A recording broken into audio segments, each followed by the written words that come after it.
Hello everyone, कैसे हो आप सब लोग। आई होप कि आप सभी बहुत अच्छे होंगे। तो आज की वीडियो में हम लोग यहाँ पे बात करेंगे अपने पेशेंट मेडिकेशन हिस्ट्री इंटरव्यू के बारे में, जो कि हमारे यूनिट 2 का पार्ट नंबर 5 होने वाला है। तो इसके बाद हमारा एक पार्ट और बचेगा और आप लोग की यूनिट 2, जो कि बहुत ही लेंथी यूनिट थी, वो यहाँ पे कंप्लीट हो जाएगी। तो इसकी जो नोट्स है वो आपको हमारे ऐप पर देखने को मिल जाएगी। बाकी आप लोग कॉपी और पेन लेके बैठ जाइए और हम लोग अपना आज का वीडियो स्टार्ट करते हैं।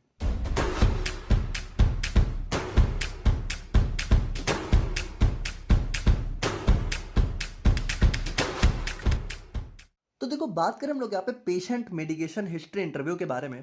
तो देखो, इस टॉपिक को अगर हम लोग यहाँ पे समझें तो इसमें क्या है कि जैसे मान लो एक हमारा पेशेंट है, ठीक है। अब उसको कोई बीमारी है। अब वो अगर डॉक्टर के पास गया है या फिर वो फार्मासिस्ट के पास गया है, तो फार्मासिस्ट उसको कोई भी नई दवा देने से पहले या फिर डॉक्टर कोई भी नई दवा प्रिस्क्राइब करने से पहले क्या होता है कि उस पेशेंट की एक हिस्ट्री लेते हैं, ठीक है, कि उसकी मेडिकेशन हिस्ट्री क्या है, यानी उसने पहले से कौन कौन सी दवाएं ले रखी हैं, उसको पहले से कोई बीमारी तो नहीं है, उसको पहले से कोई एलर्जी तो नहीं है ना, उसको या फिर कोई जेनेटिक प्रॉब्लम तो नहीं है। तो इन सारी चीज़ों की एक हिस्ट्री ली जाती है ताकि जो नई दवा दी जा रही है, ठीक है, वो यहाँ पे सोच समझ कर दी जाए, है ना।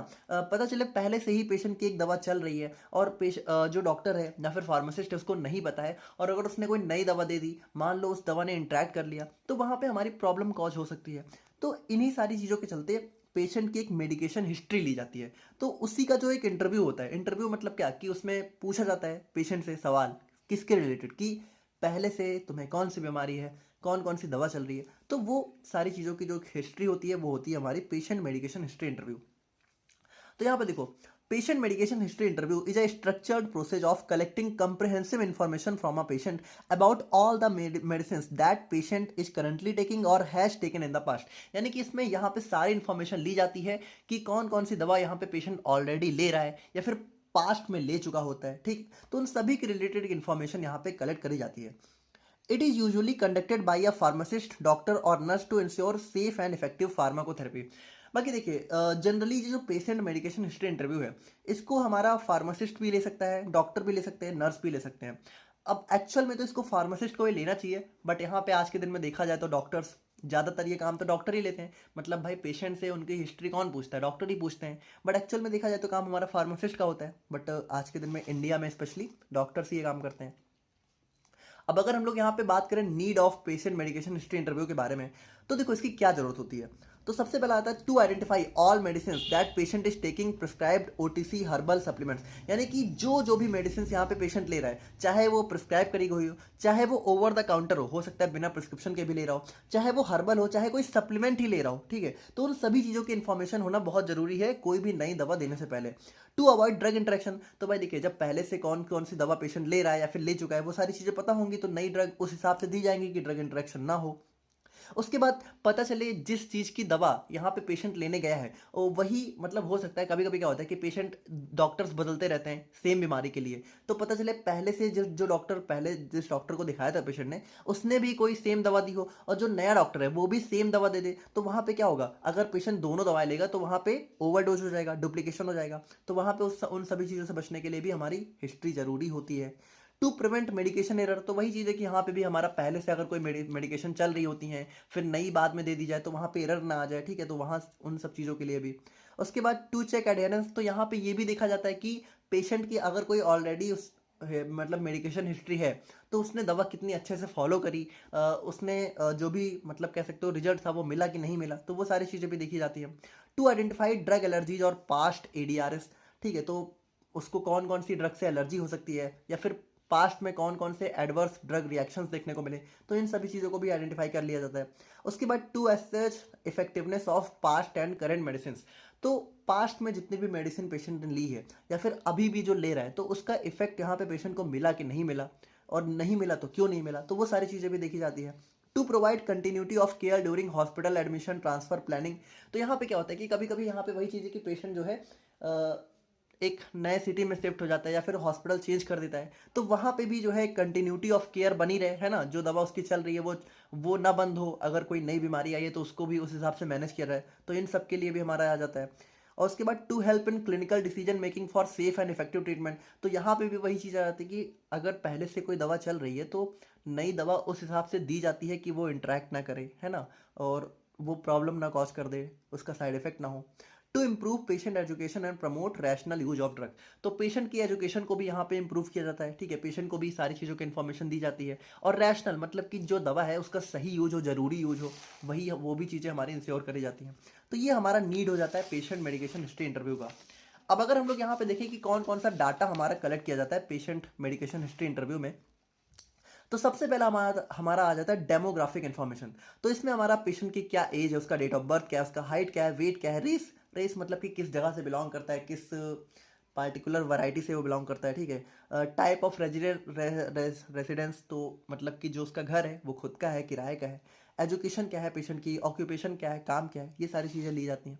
उसके बाद डाइटरी इन्फॉर्मेशन, तो मतलब कौन कौन सी चीज़ें पेशेंट नहीं खा सकता है, या फिर कौन कौन से डाइटरी सप्लीमेंट यहाँ पे पेशेंट ले रहा है, या फिर कोई डाइटरी स्टिमुलेंट तो नहीं ले रहा है। जैसे कुछ कुछ लोग क्या होता है, भूख नहीं लगती है तो भूख लगने वाली दवा लेते हैं, या फिर कोई डाइटरी सप्रेशन तो नहीं है कि कई लोग ऐसे भी होते हैं जो कि भूख को मार मतलब कम लगने वाली दवा लेते हैं, है ना। तो ये सारी चीज़ें तो पेशेंट नहीं ले रहा है। उसके बाद सोशल हैबिट्स, तो कहीं पेशेंट हमारा टोबैको तो नहीं यूज़ कर रहा है, अल्कोहल तो नहीं यूज़ कर रहा है, इलिसिट मतलब कि अवैध अवैध ड्रग का यूज़ तो नहीं कर रहा है, तो वो सारी चीज़ें भी देखी जाती हैं। उसके बाद करंट प्रिस्क्रिप्शन मेडिकेशन, तो अगर अगर कोई करंट में पेशेंट जो है दवा ले रहा है जो कि प्रिस्क्रिप्शन मेडिकेशन है, ठीक है, मतलब किसी दूसरे डॉक्टर ने लिखी है प्रिस्क्रिप्शन के थ्रू, तो उन मेडिसिन का नाम क्या है, ठीक है, उनका डोज क्या है, डोज शेड्यूल क्या है, उसके बाद रीजन क्यों ली जा रही है वो मेडिकेशन, उसके बाद कब स्टार्ट हुई, और थेरेपी का आउटकम क्या है, फ़ायदा मिला कि नहीं मिला, वो सारी चीज़ें हो गई। उसके बाद पास्ट प्रिस्क्रिप्शन मेडिकेशन, तो पहले, ठीक है, मतलब कि हो सकता है पेशेंट अभी ना ले रहा हो लेकिन पहले उसने कौन कौन सी दवाएं ली हुई हैं, तो उनका नाम क्या है, डोज क्या है। अब हालांकि आपको पता है इतना डिटेल में तो नहीं पूछा जाता है, बट फिर भी थ्योरी के लिए हम लोग पढ़ रहे हैं, तो होना चाहिए, ठीक है, होना चाहिए, बट अगर ऐसा हुआ तो पेशेंट का खुद भी दिमाग ख़राब हो जाएगा और पूछने वाले का भी ख़राब हो जाएगा, इंडिया में तो स्पेशली, ठीक है। बट हाँ, होना चाहिए कि पास्ट में उसने कौन सी मेडिसिन ली, उसका डोज क्या है, इतना तो किसी को याद भी नहीं रहता है। उसके बाद डोज शेड्यूल क्या है, रीजन फॉर भाई उसने मेडिकेशन क्यों ली, स्टार्ट कब हुई, स्टॉप कब हुई, रीजन अगर स्टॉप हुई जैसे कि भाई पास्ट है तो उसने दवा लेना बंद कर दिया, तो क्यों लेना बंद किया, है ना, स्टॉप करने का रीजन क्या है, और आउटकम क्या रहा थेरेपी का, मतलब कि फ़ायदा हुआ कि नहीं हुआ।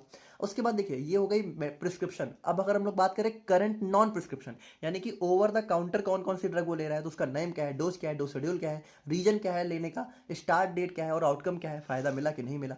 और उसके बाद पास्ट नॉन प्रिस्क्रिप्शन, तो पास्ट में कौन कौन सी ऐसी दवाएं हैं जो कि नॉन प्रिस्क्रिप्शन के थ्रू उसने ली है, तो नेम क्या है, डोज क्या है, डोज शेड्यूल क्या है, रीजन क्या था लेने का, स्टार्ट स्टॉप डेट क्या है, रीजन क्या है स्टॉप करने का, और आउटकम क्या हुआ थेरेपी का। तो ये भी सारी चीज़ें हमारी आ जाती हैं। और उसके बाद हम लोग देखें तो यहाँ पे एलर्जीज भी पूछी जाती हैं, ठीक है, कि किस ड्रग से उसको एलर्जी हुई, या फिर मतलब कौन से खाने से उसको एलर्जी है, डोज क्या थी ड्रग की अगर एलर्जी हुई तो, डेट ऑफ रिएक्शन क्या था, ठीक है, मतलब एलर्जी का रिएक्शन अगर हुआ था, एलर्जिक रिएक्शन अगर हुआ था तो किस डेट को हुआ था, डिस्क्रिप्शन क्या था रिएक्शन का। और उसके बाद यहाँ पे ट्रीटमेंट, मतलब कि अगर एलर्जी हुई थी तो उसका कुछ उसने ट्रीटमेंट भी लिया होगा, तो ट्रीटमेंट क्या था, ठीक है। उसके बाद एडवर्स ड्रग रिएक्शन, तो यहाँ पे भी सेम चीज़ की एडवर्स ड्रग किस किस ड्रग की वजह से हुआ, उसका डोज क्या था, उसका dose of date of reaction क्या था, डिस्क्रिप्शन क्या था, और उसके बाद ट्रीटमेंट, ठीक है, तो इसको अगर एडवर्स ड्रग रिएक्शन हुआ था तो उसने क्या ट्रीटमेंट लिया। और उसके बाद इम्यूनाइजेशन, तो वैक्सीन अगर लगी थी तो कब लगी थी, क्यों लगी थी। उसके बाद date each vaccine was administer, तो किस किस डेट को एडमिनिस्टर यहाँ पे वैक्सीन लगाई गई थी, तो वो सारी डेट भी यहाँ पे मेंशन करनी होती है। तो देखा जाए तो एक्चुअली यहाँ पे इतना सारा यहाँ पे डाटा कलेक्ट करना चाहिए एक पेशेंट मेडिकेशन हिस्ट्री इंटरव्यू में। तो ये हो जाता है हमारा यहाँ पे पेशेंट मेडिकेशन हिस्ट्री इंटरव्यू का डाटा। और अगर हम लोग यहाँ पे बात करें स्टेप्स इन्वॉल्व के बारे में कि कौन कौन से स्टेप्स यहाँ पे इसके अंदर इन्वॉल्व होते हैं, तो देखो बहुत सारे स्टेप होते हैं। जैसे सबसे पहला आता है पेशेंट सिलेक्शन। तो फार्मासिस्ट सबसे पहले पेशेंट को आइडेंटिफाई करता है, ठीक है, जिसका इंटरव्यू यहाँ पे लिया जाना है बेसिकली, है ना। क्योंकि जब एक पेशेंट आता है तो बहुत सारे लोग उसके साथ आते हैं, तो पेशेंट को ही तो हमें इंटरव्यू करना होता है। उसके बाद सेल्फ प्रिपरेशन, तो फार्मासिस्ट सबसे पहले यहाँ पे पेशेंट की मेडिकल कंडीशन को समझता है, ठीक है, and also their therapy before beginning the interview. और यहाँ पे मतलब समझता है सारी चीज़ें कि कैसे यहाँ पे इंटरव्यू को लेना है, कौन कौन से क्वेश्चन पूछे जाने हैं। उसके बाद आता है इंट्रोडक्शन। तो इंट्रोडक्शन में यहाँ पे फार्मासिस्ट अपने आप को इंट्रोड्यूस करता है, ठीक है, कि भाई उसका नेम क्या है, वो क्यों ले रहा है, पर्पज ऑफ इंटरव्यू, ठीक है, कि क्यों लिया जा रहा है इंटरव्यू, तो वो भी एक्सप्लेन करना होता है ताकि आपकी जो आने वाली दवा है वो यहाँ पे अच्छे से चल सके। उसके बाद कंडक्ट इंटरव्यू, तो यहाँ पे फाइनली हमारा इंटरव्यू कंडक्ट किया जाता है। The pharmacist should collect all the significant information. तो यहाँ पे फार्मासिस्ट वो सारे क्वेश्चन पेशेंट से पूछता है जो कि यहाँ पे ज़रूरी होते हैं, जिसकी इन्फॉर्मेशन चाहिए होती है। कंक्लूजन तो यहाँ पे हमारा pharmacist should prepare a summary of all the important issues and give clarification for the same. तो यहाँ पे फाइनली क्या होता है कि फार्मासिस्ट यहाँ पे एक समरी प्रिपेयर करता है और जो भी इंपॉर्टेंट इशू होते हैं और उसके बारे में जो भी क्लैरिफिकेशन होती है उनकी एक समरी प्रिपेयर करता है। और डॉक्यूमेंटेशन में फाइनली यहाँ पे क्या होता है, the pharmacist should document the information gathering during the medication history interview for future reference. तो मतलब कि अब देखिए, एक बार जब पेशेंट ने अपना मेडिकेशन हिस्ट्री इंटरव्यू दे दिया, तो भाई अब उससे बार बार थोड़ी कि हर बार वो दवा ले रहा तो हर बार उससे पूछेंगे। एक बार दे दिया तो उसको पूरा डॉक्यूमेंट करके कलेक्ट कर लो और उसके बाद नेक्स्ट टाइम उसी को यूज़ करके आगे भी काम हो जाएगा, है ना। तो ये हो जाता है हमारे यहाँ पे स्टेप्स इन्वॉल्व। और अगर हम लोग यहाँ पे बात करें तो अब हम लोग यहाँ पे थोड़ा सा देखते हैं patient medication history interview form. तो अगर हम लोग यहाँ पे देखें तो जब यहाँ पे पेशेंट की मेडिकेशन हिस्ट्री इंटरव्यू कंप्लीट हो जाता है तो उसके बाद एक फॉर्म प्रिपेयर किया जाता है, जहाँ पे सबसे पहले फार्मासिस्ट का नेम होता है जिसने इंटरव्यू लिया है, डेट एंड टाइम मेंशन होती है जब भी यहाँ पे, उसके बाद पेशेंट का demographic and background details mention होता है, नेम पेशेंट का, एज, सेक्स, ठीक है, लोकेशन, उसके बाद जेंडर मेंशन होता है, उसके बाद मैरिटल स्टेटस, ठीक है, फिर ऑक्यूपेशन, अल्कोहल लेता है कि नहीं लेता है, एक्सरसाइज रूटीन क्या है, डाइट कौन कौन सी है, ठीक है, स्मोकिंग, रिक्रिएशनल ड्रग्स हो गई। उसके बाद हमारा यहाँ पे मेडिकल हिस्ट्री की बात करें तो उसको कोई diabetes, hypertension, heart disease, respiratory problem या फिर कोई अदर मेडिकल प्रॉब्लम तो नहीं है, तो अगर है तो यहाँ पे टिक होता है। उसके बाद एलर्जीज, तो यहाँ पे उसको कोई मेडिकल एलर्जी है कि नहीं है, फूड केमिकल एलर्जी है कि नहीं है। उसके बाद वैक्सीनेशन अगर हुआ है तो वो भी डिटेल्स मेंशन होती हैं।